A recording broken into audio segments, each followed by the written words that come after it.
Okay, good. Person's inside. He'll stop whining now. Okay, so this week's Nightfall is Taniks with Epic, Nightfall, Arcburn, Specialist, and Light Switch.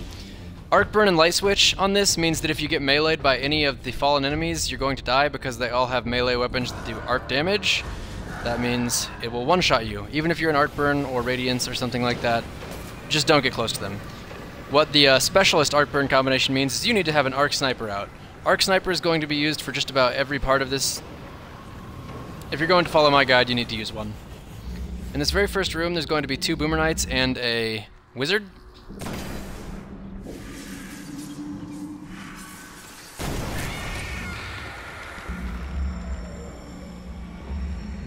Come on, Boomer Knight. I don't really want to walk forward until I know he's not there. He's probably hanging around this left wall right over here because I don't see him on the right side. I don't know why he's taking so long to pop out. Normally he's pretty obvious. Well, I guess we're just gonna have to wait. We can just talk about our day. There he is! Okay, never mind. Don't tell me about your day.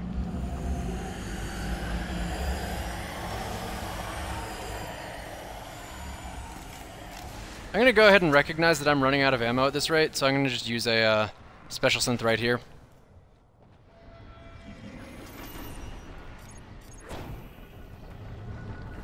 Alright, so in this next part, there's a bunch of fallen enemies fighting a bunch of hive enemies. Just walk behind them. Taniks from the Reef Wars. Many awoken dead. Clever, clever creature. Basically, as long as you don't shoot or double jump, they won't notice you. Lift field distortion. Catch just above you. Cool, Varix. Thanks for the heads up. Alright, so now there's a bunch of Vandals in this room. They're a pretty big deal. They will kill you with their wire rifles and such, so don't test them. The shock rifle's also dangerous, as demonstrated by the fact that I almost died right there. Probably not a good idea to push out too hard against them.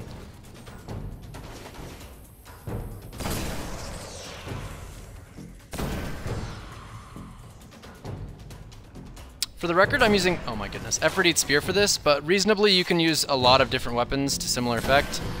Any Arc Sniper Rifle will be good. 3 Stealth Vandals right here. That's 2 dead, 3 dead. Watch out for another set of 3 after that.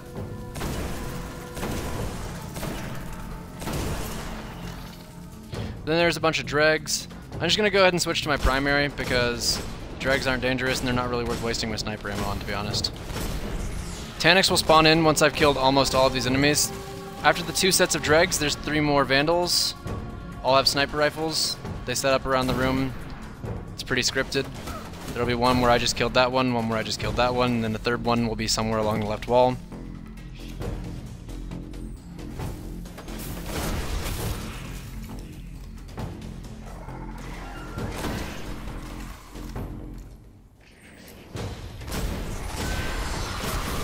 Alright, now when there's 1 enemy left or no enemies left, Taniks will spawn in.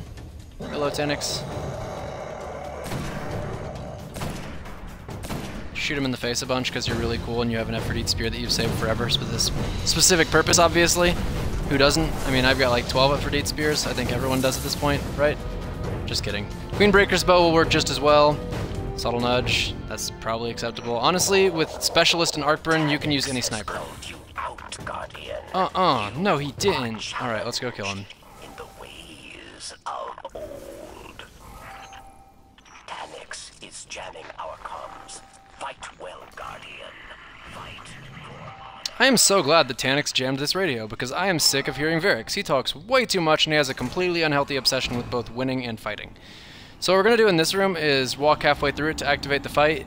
Then we're going to jump on top of this thing right here with higher jump, not blink. Turn blink off if you have blink on. Then we're going to jump in the ceiling. Bam! We are now safe. We just beat the strike. Go us.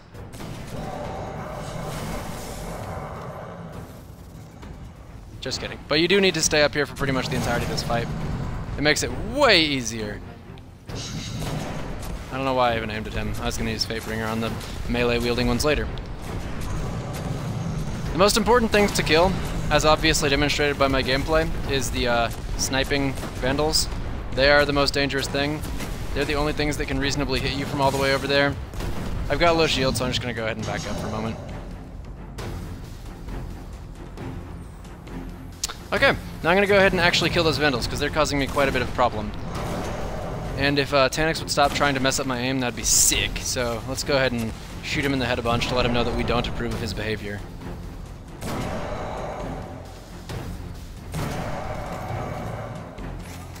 Is it clear that you shouldn't be shooting me yet, bud? Yeah, that's right, knock it off. Okay. And there's a couple shock rifle wielding Vandals over here. And then a bunch of dregs spawn in. The dregs, oh no, 3 more Vandals with sniper rifles as well. There's a lot of dregs after that. There's also 4 shanks under me. There are 2 of them. 1 down. 2 down. Another one's to my right. Another one's somewhere else. Who knows? We'll find out later. Huh, didn't even have to headshot him. Okay, 1 more left. Right there. 4 shanks dead. I don't think there are any more Vandals alive. Haven't been counting them very carefully, but I'm going to assume that we're ready to go ahead and move on. Look out for... They moved, okay. Normally there are some stealth Vandals sitting in the doorway right over here. Oh, okay, they didn't come through the doorway yet, gotcha. So, they're kind of a threat. They're one of the things that needs to still be worried about, but for the most part you just play this part in the floor is lava mode, where you just don't touch the ground. The reason the stealth Vandals are worth mentioning is because they don't show up on your radar. See how they're not, like, noticed over there? You can see his foot, you know he's there, but he's not on my radar. Every other enemy that's actually dangerous will show up on radar, so I can pretty much just hop down. They're going to rush me from over there. There's 4 of them. Last one right here. This is really sketch, I have no idea where he went.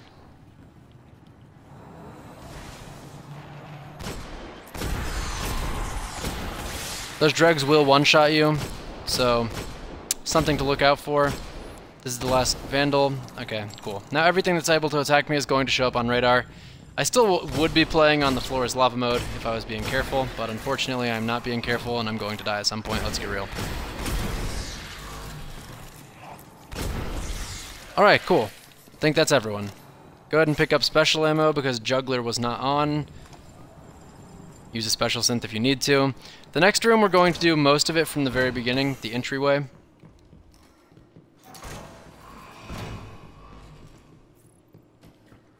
Enemies will spawn in while you stand here, quite a few of them. I'm going to go ahead and use Fatebringer on these just to conserve ammo. You could do this with any weapon, obviously. There's no need to hurry at all. Once you've killed enough of them, it'll start the next encounter, but obviously that's only once you've killed enough of them. So you can spend as long as you need to on this encounter. There will be an audio cue when I need to run into the room. That's the audio cue. I've killed all the enemies at the back. That's why it's doing this. I need to walk forwards here because otherwise it's just going to send me out anyway. And there's no reason to let myself get disoriented. So I might as well just walk in myself. All the enemies over there are the most dangerous, but the ones over here are the ones that prevent you from having a safe spot. So you want to kill the ones on the left side first, then you can aim at all the guys on the right.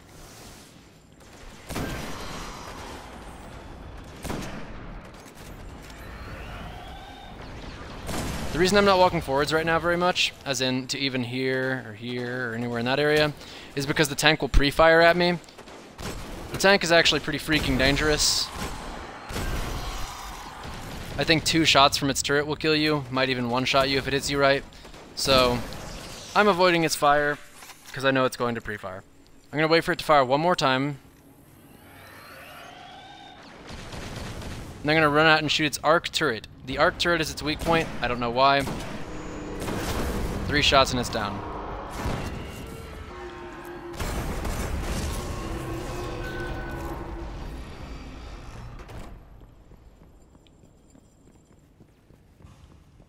There's still a couple dangerous enemies in the room. A couple shanks, dregs, you know, the biggest, baddest guys that the Fallen can send at you.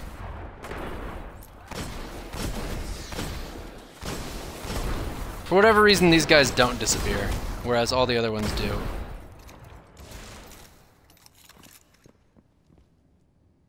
Awesome. Taniks is going to spawn in at the end of the hall. That's why we jump, so we can turn around immediately. He'll pop back.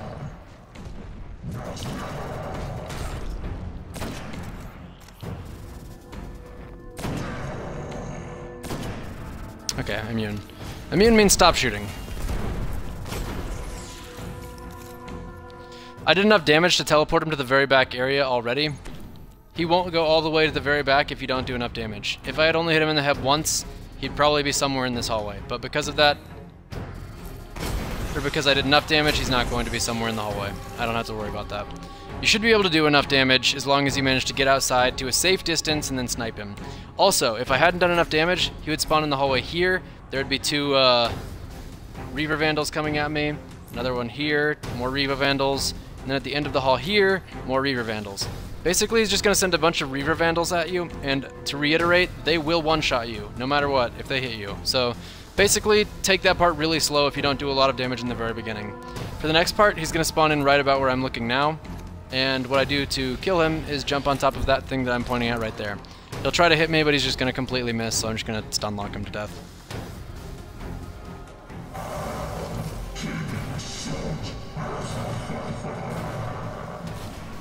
I'm going to let him teleport just for the sake of demonstrating what to do next. After he's weak, he teleports over to the right. The best place to kill him from now is over on this ledge. You can shoot him through the railing here. Bingo. Strike done. You should be able to kill him with pretty much any sniper rifle. The one I'm using was Aphrodite's Spear, which is... Oh. Dead. No small matter. Shut up! You will be rewarded. Treasure from the Queen. And my respect as well. That's great, Varix. Stop talking. Okay. So I used an Arc Aphrodite Spear. Aphrodite Spear is one of the most high-impact snipers in the game. You can do it with any sniper rifle, realistically, with arc damage. The 9 times damage buff is enough to really carry you. I did it with Queenbreaker's Bow plenty of times. It's very easy to do. I really think that you can do this with any arc special weapon that is a sniper rifle especially. That pretty much sums it up. Hopefully you have an easy time with this. Thank you for watching, everyone.